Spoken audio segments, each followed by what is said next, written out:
bonjour.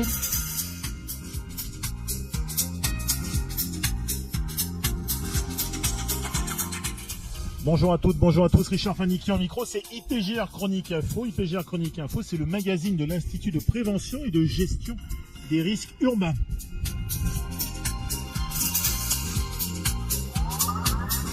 Une émission consacrée aujourd'hui aux feux de forêt réalisés depuis la Foire internationale de Marseille 2013 et du Parc Chano. Nous sommes installés avec, comme invité pour cette émission, Philippe Berger, le président de l'Institut de prévention et de gestion des risques urbains.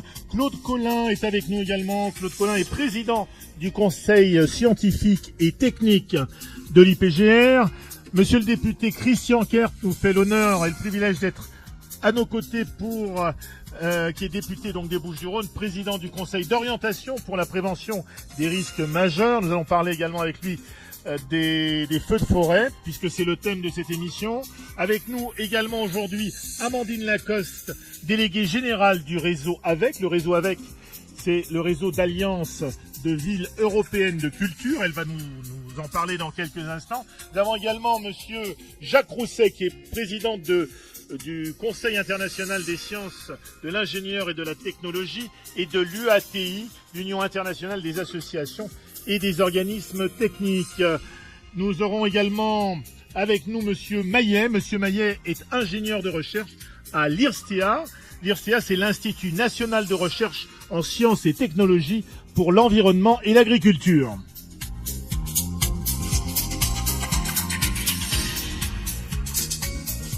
Alors, nous allons commencer tout de suite avec vous, monsieur Maillet. Donc, vous êtes ingénieur, donc, comme je viens de le dire, à l'Institut national de recherche en sciences et technologies pour l'environnement et l'agriculture. Alors, au cours de quels axes s'articulent les activités du groupe de recherche ? Bien, alors, le groupe de recherche s'occupe principalement des écosystèmes méditerranéens et de leur dynamique, en particulier à Aix-en-Provence. L'IRSTEA a plusieurs centres, et qui s'occupe de façon beaucoup plus générale des questions environnementales, notamment liées à l'eau et liées aux risques liés à l'eau, risques liés aux écosystèmes.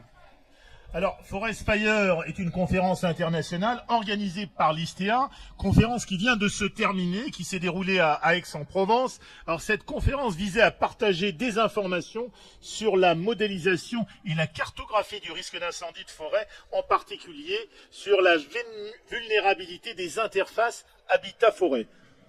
Voilà, tout à fait. Alors, ce qu'on peut conclure, en fait, c'est que à quel point on a montré à quel point le feu de forêt était en fait un problème éventuellement urbain, c'est-à-dire qu'on a un processus d'urbanisation de plus en plus rapide de la forêt, ce qui donne ces fameuses interfaces, qui sont plus des zones d'interface que des traits d'interface. Alors les interfaces sont des endroits absolument clés dans le risque d'incendie de forêt, dans la mesure où ce sont à la fois des zones de départ très fréquents, et évidemment ce sont des zones où se concentrent les vulnérabilités anthropiques, parce qu'il y a du monde, il y a des biens, il y a des personnes qui doivent être défendues. Donc on a essayé de comparer un petit peu l'ensemble des situations à l'échelle mondiale concernant ces interfaces et d'aborder un petit peu la diversité de ces situations. Oui, alors parmi les objectifs de la conférence, vous souhaitiez aussi promouvoir de nouvelles collaborations entre les gestionnaires, les scientifiques, les acteurs de la lutte contre les incendies de forêt. Avez-vous atteint cet objectif ? Alors tout à fait, on a eu de nombreux gestionnaires d'espace et décideurs, comme des maires par exemple, qui ont pu assister à la conférence. Notamment, nous avions prévu la traduction simultanée puisque la conférence était anglophone évidemment, mais de nombreuses interventions ont été francophones, et y compris de la part de gestionnaires et de gestionnaires institutionnels, notamment des DDT ou alors des communautés d'agglomération. Alors, nos régions méditerranéennes sont très fortement vulnérables face aux incendies de forêt et concentrent également la plupart des départs de feu. Quel bilan, Éric Maillet, peut-on faire après cette conférence qui a réuni des spécialistes venus du monde entier ? Bon, alors déjà, on confirme le rôle tout à fait crucial de la problématique d'interface par rapport à l'incendie de forêt. Une grande diversité à l'échelle mondiale, puisqu'on va trouver des situations, par exemple typiquement en Californie, ou des situations en Australie qui sont quand même assez différentes de la situation méditerranéenne européenne. Mais malgré tout, des points tout à fait communs, et en particulier concernant ces problèmes de vulnérabilité qui vont se poser en des termes assez semblables finalement. Oui, Claude Collin, les incendies de forêt, par leur fréquence et leurs intensités, font peser une menace permanente sur la sécurité publique et sur la qualité du cadre de vie. C'est l'un des risques sur lequel l'IPGR a souvent travaillé. Oui, absolument. Bien évidemment, mais tout ça, ça part encore une fois d'une chose essentielle, qui est le fait de savoir, pour une collectivité, cartographier les risques de la commune, de son territoire. À partir de cette cartographie, on peut faire en sorte que l'on connaisse et que l'on voit réellement ce qu'il en est des vulnérabilités qui se situent à l'intérieur des zones à risque. Et donc, c'est une des données fondamentales de l'action de l'IPGR vis-à-vis des collectivités, en particulier méditerranéennes, leur apprendre à bien se situer dans ce contexte-là, pour pouvoir s'organiser, se préparer et assurer, surtout nous avons la chance en Méditerranée d'avoir des politiques particulières. Alors je sais que quelquefois elles sont un peu décriées, mais nous avons un volontariat important de la population au travers des comités communaux feux de forêt, et donc nous avons une implication directe de la population dans cette affaire-là. Oui, Philippe Berger, comment l'IPGR peut-il aider les élus donc à prévoir et à gérer donc les incendies de forêt, notamment dans nos régions du sud de la France? Je crois que tout a été déjà un petit peu dit. Je crois que alors, effectivement les maires de nos communes dans le département et plus largement dans la région sont eux tout à fait, je dirais, au fait des situations et surtout du risque à courir par rapport à cette position et cette situation de feu de forêt. On a un cas d'école qui est le cas de Marseille, puisqu'on a une zone périurbaine absolument extraordinaire entre l'urbanisation de la ville qui date de nombreuses années, avec la végétation et notamment un ensemble de noyaux villageois qui collent à la végétation. Donc ce qui était important à mon avis, et ça fait partie du rôle de l'IPGR d'essayer d'expliquer ça, enfin en tout cas de donner l'information aux élus locaux, c'est que déjà dans un premier temps, il faut dans toutes les règles d'urbanisme intégrer en premier lieu la gestion des risques. On ne construit pas n'importe où, n'importe comment, pour des raisons, je dirais, esthétiques. On ne doit pas construire n'importe où, n'importe comment, pour des raisons notamment de feux de forêt. On peut le décliner avec les inondations, avec tous les autres risques. Enfin, puisqu'on parle de ce sujet-là, c'est important. Donc là aussi, on a des informations et des possibilités d'informer les maires, de donner des outils simples. C'est-à-dire que, tout simplement, déjà intégrer les pompiers, que ce soit les marins-pompiers ou les sapeurs-pompiers, peu importe, intégrer les pompiers à la décision quand un maire décide de délivrer ou pas un permis de construire. Il faut demander aux pompiers, qu'est-ce qu'ils en pensent, est-ce qu'ils sont d'accord, oui ou non, de le faire. Et puis réfléchir, et ça, la commune de Marseille l'a fait de manière importante, et c'est quelque chose qui peut être donné comme information aux autres, c'est-à-dire que urbaniser un petit peu une zone périurbaine peut permettre non seulement de faire en sorte que le quartier soit moins dangereux, mais de faire tout simplement que les pompiers puissent s'engager et faire demi-tour. Donc tout ça, ça doit être vu, organisé, réfléchi, et puis encore une fois, j'insiste, le plus important, et en matière de risque feu de forêt, c'est capital, une adhésion complète des populations à ce danger du feu de forêt dans toutes ces zones-là, par l'intermédiaire du débroussaillement, par l'intermédiaire de l'attitude à adopter le jour où malheureusement il y a un feu. Tout ça, c'est un gros travail que doivent faire les communes, et les PGR est là pour les aider et pour les accompagner. Alors, Amandine Lacoste, l'Alliance des villes européennes de culture, le réseau AVEC et l'Union des associations et organismes scientifiques et techniques, UATI, organiseront le Forum international Patrimoine et Risques en Europe et en Méditerranée. Ça se passera le 10 décembre 2013 à la Villa Méditerranée à Marseille. Alors, avant de parler du Forum Patrimoine et Risques, présentez-nous le réseau AVEC, le réseau Alliance des villes européennes de culture. Alors effectivement, je représente aujourd'hui ce réseau qui rassemble une trentaine de villes dans une dizaine de pays européens. C'est donc un réseau européen de collectivités territoriales qui est axé sur les questions culturelles et patrimoniales. Et je représente également Monsieur Christian Mourizard, qui est adjoint au maire de la ville d'Arles, adjoint au patrimoine, au tourisme et à la coopération décentralisée, qui est également président d'honneur du réseau AVEC, qui n'a pas pu être là malheureusement aujourd'hui, mais qui co-organise évidemment avec l'UATI ce forum patrimoine et risques en Europe et en Méditerranée. Alors donc ce réseau AVEC, je vous le disais, il rassemble donc une trentaine de villes. Il a été créé en 1997 et l'objectif pour ses membres, c'est de pouvoir échanger des bonnes pratiques, travailler ensemble au niveau européen et monter des projets communs dans les domaines de la culture et du patrimoine, bien entendu, mais également dans d'autres domaines complémentaires, tels que le développement durable des villes historiques, notamment avec le label Cali-Cities, qui est mis en place par le réseau AVEC, mais aussi dans le domaine, par exemple, des risques majeurs. Et c'est ce dont on parle aujourd'hui avec ce forum qui va avoir lieu le 10 décembre. Et donc, c'est tout naturellement que le réseau AVEC s'est progressivement rapproché d'une autre structure qui est l'UATI, que Monsieur Jacques Rousset va, je crois, nous présenter dans une seconde. Eh bien, on va le faire tout de suite. Oui, Monsieur Rousset, s'il vous plaît, présentez-nous l'Union des associations et des organismes scientifiques et techniques. L'UATI. Oui, l'UATI que j'ai présidé de 2002 à 2007 et dont je suis actuellement président d'honneur et délégué pour la Méditerranée, c'est une organisation non gouvernementale créée par l'UNESCO en 1951, une organisation à vocation technique. L'UATI est aujourd'hui d'ailleurs en association officielle, formelle avec l'UNESCO dans le cadre d'un accord-cadre qui couvre les années 2011 à 2016. Dans nos priorités figurent notamment le développement durable et en particulier le développement durable des villes et puis d'autre part la prévention des risques pour la population, pour le patrimoine et pour l'environnement.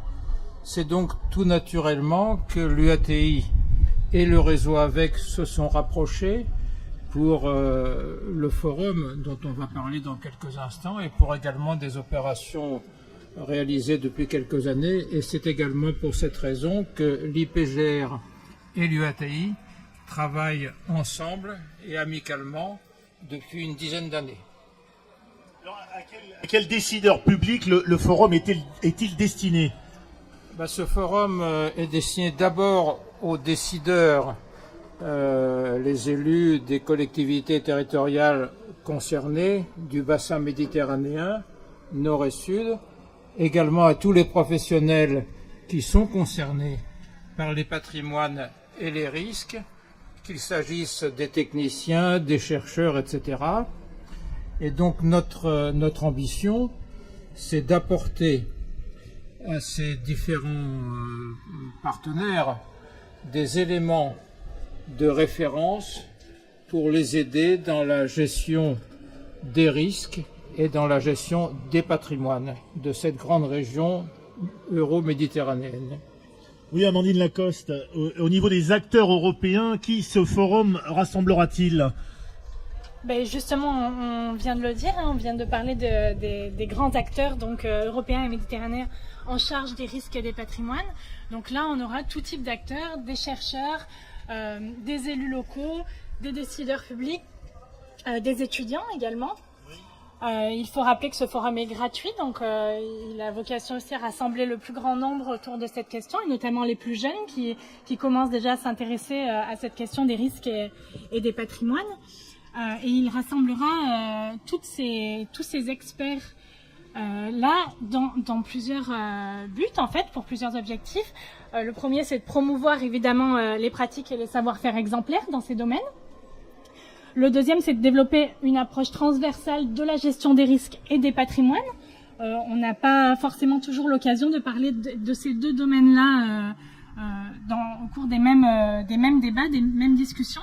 Et puis, il s'agirait également de sensibiliser le public sur l'importance de la prévention et de la mise en valeur des patrimoines. Oui, Claude Collin, faire la promotion des bonnes pratiques et des savoirs, c'est ce que s'efforce de faire depuis sa création en 91 l'Institut, l'IPGR. Oui, certes, encore une fois, en toute humilité, comme disait le président Berger tout à l'heure, si vous voulez, en fait, nous avons la chance, depuis notre création, il y a plus de 20 ans, d'accumuler des échanges, des expériences, et tout ceci autour, en quelque sorte, d'une table ronde. L'IPGR, c'est quoi? C'est un réseau de villes, de professionnels, etc. Et donc... Ça souffle un tout petit peu, ça va se calmer, ça passe, ça ne fait que passer. Poursuivez, Claude. Et donc, ce que nous tentons de faire, et je ne sais si nous réussissons parfaitement, c'est précisément de communiquer ce que nous connaissons de ces bonnes pratiques. Et nous en avons pas mal en stock. Oui, on va demander d'ailleurs à Christian Kert, monsieur le député, qu'est-ce qu'on peut dire à propos des bonnes pratiques? Est-ce qu'elles s'étendent au niveau de la prévention des risques à travers le monde des élus, par exemple? Écoutez, sur ce thème des incendies de forêt, ce qui a été un peu dit et esquissé, c'est quand même que notre département est complètement exemplaire quand même. Quand on voit le mouvement citoyen à travers les comités feu que citait Claude, à travers toutes les associations qui se battent pour lutter contre les incendies de forêt, l'effort considérable en matière de gestion de crise, c'est-à-dire tout l'aménagement des casernes de sapeurs-pompiers, qu'il s'agisse à Marseille des marins-pompiers, ici dans le département les sapeurs-pompiers, l'installation de l'ENSOP, l'école nationale supérieure des officiers de sapeurs-pompiers, sur le plateau de l'Arbois avec un plateau technique. Jusqu'à présent, la base aéronavale de sécurité civile à Marignane, il y a un dispositif formidable. Et bon, ce qui, je crois, aboutit à des années comme celle-ci où on a très peu d'incendies de forêt. On le doit peut-être au climat de cette année, on le doit aussi à tout le système de surveillance. C'est considérable. Et lorsque vous me parlez de l'implication des élus locaux, il a fallu effectivement que les élus locaux et singulièrement départementaux acceptent de faire des efforts financiers assez considérables au niveau des communes, au niveau du département qui a, c'est vrai, consacré des budgets assez importants à tous ces aménagements, au fonctionnement de ces casernes. Je crois que c'est pour l'ensemble du pays un exemple à suivre. Alors c'est vrai que nous sommes l'un des départements les plus affectés par les incendies de forêt, mais vraiment c'est tout à fait exemplaire. Et le courant citoyen dont nous parlions, à travers les comités feux de forêt, les réserves communales, c'est quand même quelque chose qui montre qu'il y a une implication des citoyens qui, parce qu'on ne peut plus laisser faire ce qui s'est passé il y a quelques dizaines d'années où nos forêts disparaissaient allègrement sous des incendies qu'on ne maîtrisait pas. Je crois qu'on a inversé la vapeur. On le doit à des investissements forts, mais on le doit aussi à des investissements humains dont les témoignages que nous venons d'entendre ici témoignent. On va revenir sur le forum patrimoine et risques. Rappelez-nous donc exactement les dates et rappelez-nous un peu ce que vous attendez concrètement des travaux qui seront réalisés au cours de ce forum qui se tiendra donc à Villa Méditerranée. Monsieur Rousset. Oui, la date, c'est le 10 décembre prochain à Marseille, à la Villa Méditerranée, toute la journée. Nous attendons autour de 200 à 250 participants qui vont aborder les deux thèmes des patrimoines et des risques en Europe et en Méditerranée, avec parmi les participants des représentants des différents niveaux, le niveau international de l'ONU, de l'Europe, la Commission européenne, et puis bien sûr les décideurs nationaux, locaux, en France et en Europe. Et nous espérons, grâce à des témoignages concrets, apporter, comme je le disais il y a quelques instants, des éléments de référence utiles à ces différents décideurs aux divers niveaux que j'ai indiqués. Oui, Amandine Lacoste. Oui, très concrètement, juste pour vous signaler que le programme de la manifestation et les modalités d'inscription sont disponibles notamment sur le site internet de l'Alliance de Villes Européennes de Culture, www.avecnet.net. Voilà, vous pouvez y retrouver toutes les informations et donc on espère évidemment que tous seront bien notés aujourd'hui dans leurs agendas, la date du 10 décembre à la Villa Méditerranée. Oui, quels sont les prochains rendez-vous qu'on prévoit avec l'IPGR Claude Collin pour les semaines, les mois à venir? Qu'est-ce qu'il y a à l'ordre du jour dans l'agenda de l'Institut? Eh bien, il y a peut-être ce dont vous avez parlé tout à l'heure lors d'une table ronde précédente et dont a parlé le président Berger, à savoir la mise en œuvre de ce partenariat avec l'Arménie, avec Erevan. C'est quelque chose qui nous tient à cœur et donc pour nous c'est un rendez-vous important. Mais il est évident par ailleurs que tous les rendez-vous sont importants et je me tourne vers avec en disant que bien sûr nous serons là le 10 décembre. Mais voyez, ce qu'il faut bien comprendre, c'est que ce que disait tout à l'heure le député Christian Kert, nous sommes dans une région extrêmement privilégiée et je ne crois pas qu'il se passe de temps sans qu'il y ait un événement. Parce que nous avons une telle capacité de développement, de politique en matière de gestion de risque, un certain nombre d'organisations, que finalement, tous les rendez-vous sont importants. Voilà. Philippe Berger. Oui, pour compléter, effectivement, comme on a pu le dire, comme ça a été dit, beaucoup d'organismes souhaitent et s'intéressent à la gestion des risques et essayent d'apporter, par l'intermédiaire des colloques, des informations, de la réunion d'experts, essayer d'apporter des solutions aux questions que se posent les élus par rapport à leur territoire. Alors tout ça va dans le bon sens. Il y a tellement d'ailleurs même qu'il faut de temps en temps peut-être un peu rationaliser, et organiser et réunir tout le monde pour pouvoir donner la bonne information. Mais tout ça, encore une fois, va dans le bon sens. C'est une vraie demande d'abord de notre société, de faire en sorte qu'on vive encore mieux et avec le moins de risques possible dans nos communes. Et c'est vrai qu'il y a de plus en plus de monde, il y a de plus en plus d'urbanisation, donc il y a de plus en plus de la nécessité de faire attention. Il y a de moins en moins de place pour construire, donc plus ça va, plus on va être obligé d'apporter des solutions dans des zones dites à risque, où il faudra essayer de construire sans risque. Donc tout ça, ce sont des réflexions que doivent avoir les élus et que l'on doit se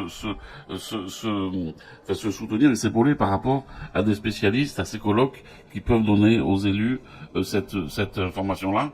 Et moi, il y a une chose à laquelle je crois beaucoup, c'est pour ça que je crois beaucoup les PGR, je crois beaucoup aux échanges d'expériences. Et je pense que rien ne vaut mieux que l'expérience pour essayer de résoudre ces problèmes de risque, et que nous, à Marseille, on a des risques, dans les autres communes, on a des risques, à Paris, il y a des risques, dans toutes les villes, il y a des risques, et je pense que la réunion, d'abord des élus, pour essayer de comparer et de partager leurs expériences, et puis celle des spécialistes, permettra de faire en sorte que, et c'est le but de tout ça, que demain, on vive encore mieux sur nos territoires, dans nos communes, dans nos départements, et ça c'est le but, et en tout cas c'est la volonté de tous les élus, je crois, toutes tendances politiques confondues.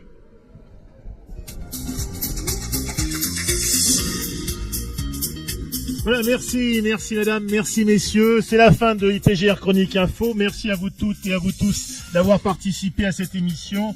Je tenais également à saluer tout particulièrement Patrick Dossard, qui n'est pas avec nous, mais qui est resté à Tours, qui est directeur de la prévention et de la gestion des risques de la ville de Tours, et qui est un membre très actif de l'IPGR. Vous pourrez retrouver cette émission sur le site ipgr.fr, ainsi que sur les chaînes de nos partenaires Risque TV et Aléa TV.